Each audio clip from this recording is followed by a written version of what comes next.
the world of psychology?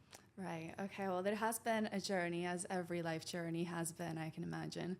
It started off, I'm originally from Latvia, moved at a very early age to the States. Then we moved to Norway. Then I moved to Spain before I ended up in Dubai. And I think being exposed to a lot of travel makes you exposed to a lot of different people and a lot of different mindsets, which always had my interest for what is the thing that differentiates our mental health, how do we increase our mental wellness, and how do we communicate across these differences, and how our backgrounds shape us ultimately.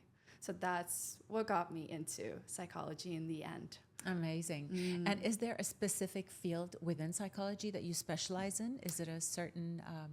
Yeah, absolutely. By education, I have a master's degree in applied health psychology, but my expertise and field of research has been the orgasm gap and female sexuality. Okay. I can imagine a lot of ears are perking up now. Absolutely, everywhere. Yeah. So tell us a little bit more about that. How did you get into that? I know that... tell us a little bit more how it all began. All right. So I think everyone has a story to tell, and everyone's path to what they do and what they interest themselves in comes from something that has happened. I grew up, and I unfortunately is one of many women that experienced sexual abuse at an early age. And one of my first relationship that lasted almost 7 years was with someone who was manically depressed and suicidal. So I was very in love, but also very exposed to the difficulties a person can face and the help that they have out there in society to kind of get better and get through what they're going, which I think oftentimes is a bit lacking. There's a lack of resources and awareness about what you can do if you're in a difficult situation. So that's what got me into that, the focus on sexuality and the focus on just helping other people. And today you help a lot of people around the world, I've been told. Yes. That's amazing. That's incredible. Being in the world of psychology, mental health, and wellness, what advice do you have for the people, the viewers that are watching us right now? What would you say to them? I think, one of the biggest, there's 2 points that I think are really important in this, and it's a individual responsibility, right, to take care of your mental health, especially in places like Dubai, high-paced cities. We are often very on it when it comes to work, networking, physical health, physical appearance, but a lot of people neglect that mental health aspect. And that's also one of the reasons that got me into sexual well-being, because, okay, you might have a bigger focus now on mental health than what was common previously, but a lot of people neglect the importance of sexuality and sexual health in your overall holistic well-being, right? Sexuality is important for your mental health and for your physical health. So true. So true. I couldn't agree more with you on that. And that comes from, sorry, I went a little bit away from the question. Please. But that ultimately also goes to education from an early age, right? So policies in education about sexual health and well-being, but also parenting, right? I think parents have such a big impact. I mean, we all know this on children and what values and what is normalcy for them. And I think that goes a long way, teaching kids from an early age, both at school and in the home. Absolutely. That's definitely the responsibility of the parents, for sure, from an early age, like you said. Moving on to Evelina. Tell us what your 5 best qualities are.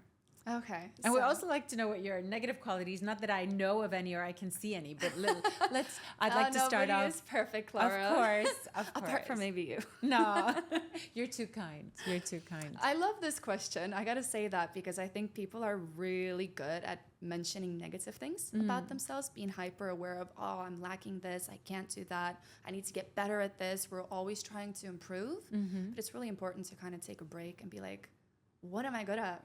What makes me great? Because there's so much greatness in all of us. Of course. And I would say my 5 strongest traits would be resilience, getting through things in life. I think that comes from another strength I have, which is positivity. Positive mindset. Mindset is everything in life. Kindness. Yes. Right? Treat others the way you want to be treated, but not because you want to be treated that way. You have to be a giver without expecting anything back, I think. Yes. So what are we at? 3. Resilience, kindness, positivity, being non-judgmental, right? Having a very multicultural background, I think it's important to know that people are different. You don't necessarily know better. You have to always be open to the differences. And confidence. Believe in yourself, right? Believe in whatever it is you want to achieve and that you are able to do so. I love that. We're not going to go to the negative qualities. Ah, I don't think we need to go there.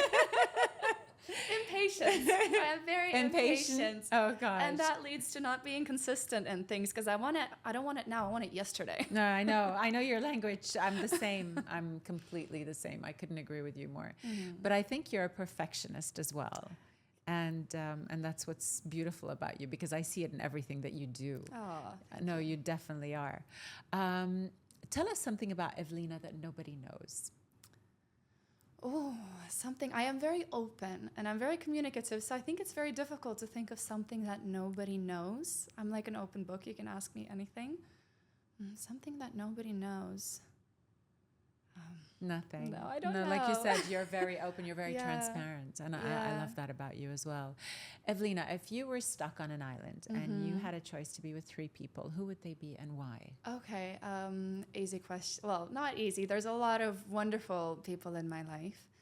My mother, she is my best friend and favorite person in this Oh, wow. world. My partner and my best friend, Juliet.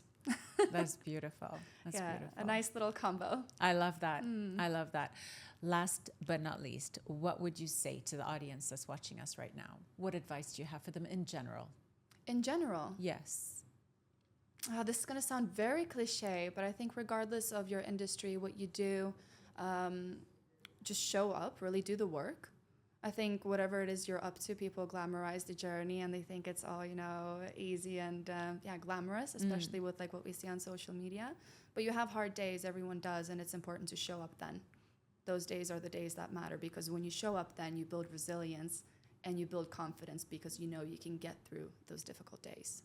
I love that. You are such an inspiration, Evelina. Thank you so much for being with us on today's show. It has been a true pleasure talking to you and wishing you continued growth and success in all your future ventures. Thank you, Lara. Thank you so much for having me. Thank you. It has been a pleasure.